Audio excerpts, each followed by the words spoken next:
খুলনাদের সাথে আলাপ আলোচনা করছেন, তারই একটি অংশ হিসেবে আজকে প্রধান উপদেষ্টার সাথে আমাদের মিটিং হয়েছে। সেই মিটিং সম্পর্কে এখন সংক্ষিপ্ত প্রেস ব্রিফিং করবেন বাংলাদেশ জামাত ইসলামের মাননীয় আমির জাতীয় নেতা ডক্টর শফিকুর রহমান। আপনাদের জন্য কি বসে বললে ভালো হয়? ওকে।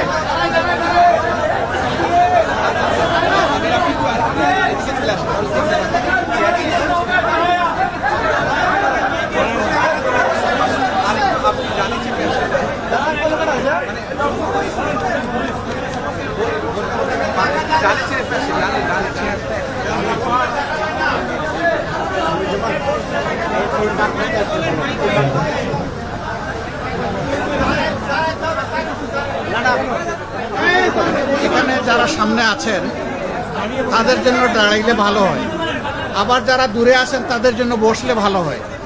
তো যেহেতু ওই ভদ্রলোকেরা দূরে আছে, বঞ্চিত মানুষ, আমরা এখন বৈষম্যের বিরুদ্ধে, এই কারণে আমি বসেই কথা বলি। আলহামদুলিল্লাহ। আসসালামু আলাইকুম রহমতুল্লাহ।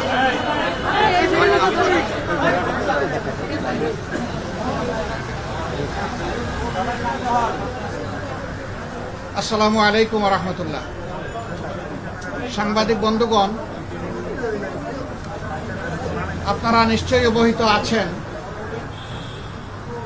যে গত কয়েকদিন ধরে বাংলাদেশে কিছুটা অস্বাভাবিক অবস্থা বিরাজ করছিল। তারই ধারাবাহিকতায় গত পরশুদিন অর্থাৎ বৃহস্পতিবারে উপদেষ্টা পরিষদের একটা বৈঠক হয়। সেই বৈঠক থেকে প্রধান উপদেষ্টা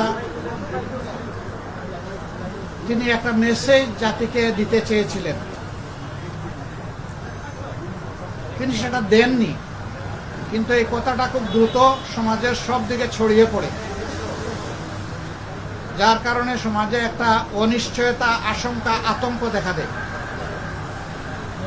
আমরা সেই দিনই বিষয়গুলোকে হিসাবে নিয়েছি, নোটিশে নিয়েছি। একই সময়ে একজন রাজনৈতিক নেতা তার জনপ্রতিনিধিত্বের একটা দাবি নিয়ে তিনি একটা অবস্থান নিয়েছিলেন। আবার আরেকটা গুরুত্বপূর্ণ জায়গায় আরেকটা দাবিতে আরেক দল অবস্থান নিয়েছিলেন।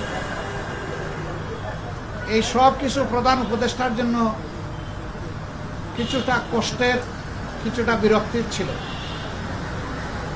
যার কারণে তিনি তার দায়িত্বের ব্যাপারেই পুনর্বিবেচনা করবেন এইরকম একটা অভিব্যক্তি তিনি প্রকাশ করেছেন। এটা অফিসিয়ালি সামনে আসে। এ বিষয়ে আপনারাও আমাদের মতোই বিচলিত ছিলেন, আমরা এটা বিশ্বাস করি। কারণ দেশ আমাদের সবার, দেশ ভালো থাকলে আমরা সবাই ভালো থাকব। 24 জুলাই বিপ্লবের মধ্য দিয়ে দেশে একটা পরিবর্তন এসেছে, কিন্তু এই পরিবর্তনে এখন যারা নেতৃত্ব দিচ্ছেন সরকারে, তারা তাদের পরিচয় হচ্ছে যে তারা কোনো পার্টিকে বিলং করবেন না। এটা হওয়া উচিত, কিন্তু এখানেও কিছু ব্যতিক্রম ঘটেছে। এটাও মাঝে মধ্যে সমাজকে উদ্বিগ্ন করেছে। আবার স্বাভাবিকভাবেই এই পরিবর্তন বা বিপ্লবের অবশ্যম্ভাবী দাবি ছিল যে অর্থবহ কিছু সংস্কার করা লাগবে এবং যারা অপরাধী তাদের বিচার হতে হবে। এই সংস্কার এবং বিচারের মধ্য দিয়েই একটা অর্থবহ নির্বাচন হবে, যেই নির্বাচনে সমতল মাঠ থাকবে। নির্বাচনে যারা অংশগ্রহণ করবেন তাদেরকে কোনো ধরনের ষড়যন্ত্রের মুখোমুখি হতে হবে না। এখানে পেশি শক্তি এবং কালো টাকার প্রভাব চলবে না। 15.5 বছর মানুষ 3টা নির্বাচনে তার ভোটের অধিকার প্রয়োগ থেকে বঞ্চিত হয়েছে। এবার তারা নিঃসংকোচে নিজের এই অধিকারটা প্রয়োগ করতে চায় এবং এই সুযোগ পাবে, নিশ্চিত হবে। এটি হচ্ছে জনগণের দাবি। প্রধান উপদেষ্টা ইতিমধ্যে কয়েকবার তিনি বলেছেন নির্বাচন তিনি দিতে চান এই বছরের ডিসেম্বর থেকে শুরু করে আগামী বছরের জুনের মধ্যবর্তী কোনো এক সময়,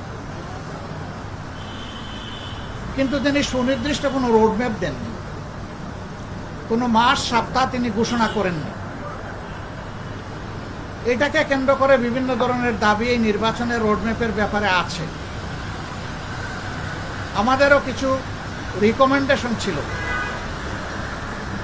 আমরা তার প্রতি সম্মান রেখেই বলেছিলাম যে দায়িত্ব আমরা সবাই মিলে তাকে দিয়েছি, তিনি চেয়ে নেন এবং তিনি দলের পক্ষ থেকেও নির্বাচিত কোনো দায়িত্বশীল নেতা নন, বরঞ্চ তিনি জনগণের ঐক্যমতের ভিত্তিতে এই জায়গাটায় একটা গুরুবার তিনি গ্রহণ করেছেন। তাকে আমরা তার সম্মান বজায় রেখে দেশের স্বার্থটা তিনি দেখবেন, সেটা আমরা সবসময় বলে আসছি। আমরা আজকে ওই ব্যাপারে কথা বলেছি। আমরা বলেছি দুইটা বিষয় স্পষ্ট করা দরকার। একটা, নির্বাচনটা কখন হবে, আপনি যে সময়সীমা দিয়েছেন এর ভিতরেই জনগণের কোনো ধরনের বড় ভোগান্তি না হয়ে একটা কমফোর্টেবল টাইমে এই নির্বাচনটা হওয়া উচিত আমরা মনে করি। আর 2 নম্বর আমরা বলেছি এই নির্বাচনের আগে অবশ্যই সংস্কার এবং দৃশ্যমান বিচারের কিছু প্রক্রিয়া জনগণের সামনে আসতে হবে। সংস্কার শেষ না করে যদি কোনো নির্বাচন হয়, এই নির্বাচনে জনগণ তাদের প্রত্যাশা পূরণ করতে পারবেন। আবার সব সংস্কার এই সরকারের পক্ষে করা সম্ভব না। মাত্র 5টা সুনির্দিষ্ট বিষয়ে তারা হাত দিয়েছে, এতটুকু নিষ্পত্তি হওয়া উচিত সন্তোষজনকভাবে।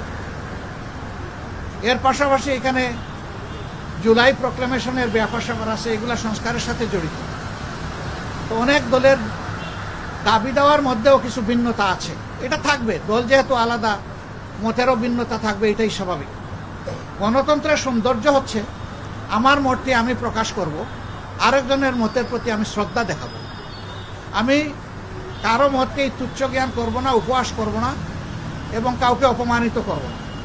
কিন্তু আনফর্চুনেটলি এই সীমা আমরা অনেকেই রক্ষা করে চলতে পারি না, আমাদের পারা উচিত। গণতন্ত্রের স্লোগান হচ্ছে let us agree to disagree. আসো আমরা এক হই যে আমাদের ভিন্ন মত প্রকাশ করার অবকাশ আছে, সুযোগ আছে। এই থিওরির উপর আমাদের সকলকে আসতে হবে। আমরা বিশ্বাস করি সমস্ত দলই দেশকে ভালোবাসে, ভালোবাসার জায়গা থেকে দায়িত্ববোধের পরিচয় দিয়ে আমরা সবাই যদি এগিয়ে আসি এবং আমরা যদি সংস্কার প্রক্রিয়াকে অর্থবহ সহযোগিতা করি, তাহলে একটা অর্থবহ সংস্কারের মধ্য দিয়ে একটা অর্থবহ নির্বাচন নিশ্চিত হতে পারে ইনশাআল্লাহ। আমরা সেই দিনটির অপেক্ষায় আছি। সমাজে যে অস্থিরতা দেখা দিয়েছিল এই বিষয়টাকে কেন্দ্র করে, প্লাস বিভিন্ন ব্লকেটকে কেন্দ্র করে আপাত দৃষ্টিতে তা কিছুটা কেটেছে। আমরা এর স্থায়ী নিষ্পত্তি চাই এবং আমরা মনে করি যে 2টা রোডম্যাপ ঘোষণা করলেই তার অনেকটাই সমাধান হয়ে যাবে। একটা হচ্ছে সংস্কারের রোডম্যাপ, আর একটা হচ্ছে নির্বাচনের রোডম্যাপ। এই দুইটাই অতীব গুরুত্বপূর্ণ বলে আমরা মনে করি। আপনারা আজকে এখানে এসেছেন, আপনারা ইতিমধ্যে বিএনপির বন্ধুরা এসেছেন, তাদের কথা আপনারা শুনেছেন, আমাদের কথা আপনারা ধৈর্য ধরে শুনলেন। এই জন্য আমরা আমাদের পক্ষ থেকে আপনাদের প্রতি কৃতজ্ঞতা জানাই এবং ধন্যবাদ জ্ঞাপন করি। আপনাদের সাথে আমাদের আরও অনেক দেখা হবে, কথা হবে ইনশাআল্লাহ। আজকে আরও হয়তো আপনারা কথা শুনবেন, আরেকটা দল তারা ঢুকেছেন, তারাও বের হলে তারা তাদের কথা বলবেন। আমরা দেশকে আমাদের ভালোবাসার জায়গা থেকে, বিবেকের দায়বোধের জায়গা থেকে যেটা উত্তম মনে করি সেই ব্যাপারে কাজ করতে আমরা দৃঢ় প্রতিজ্ঞ। ন্যায় এবং সত্যের পথে আমরা অবিচল থাকব, দেশের স্বার্থটাকে আমরা বড় করে দেখব, এটাই হচ্ছে আমাদের অঙ্গীকার। আপনাদের সবাইকে ধন্যবাদ।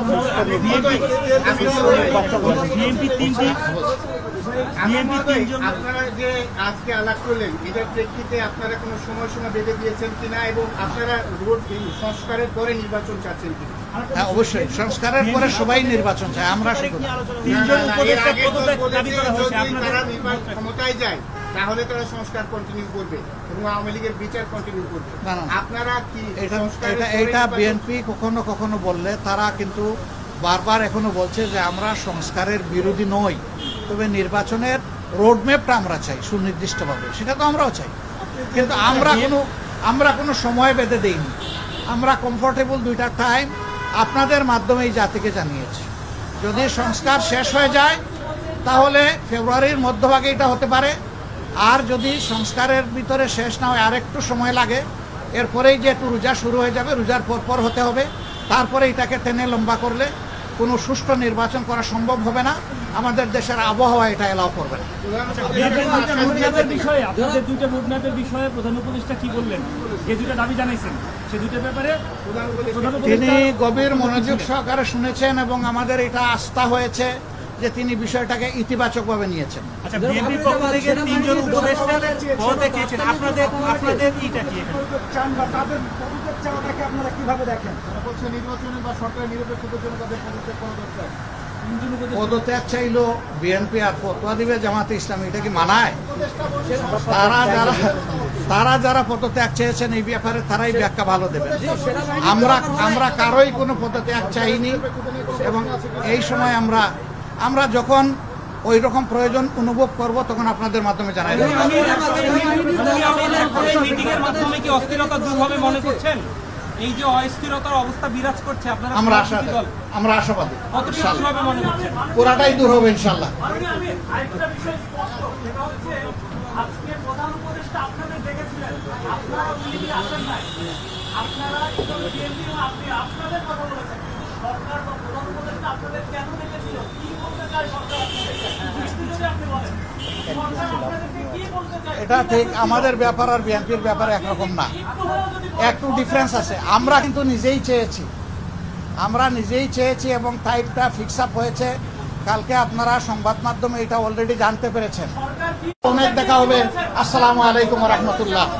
বাবা যাবে আস্তে আস্তে সব কথা একসাথে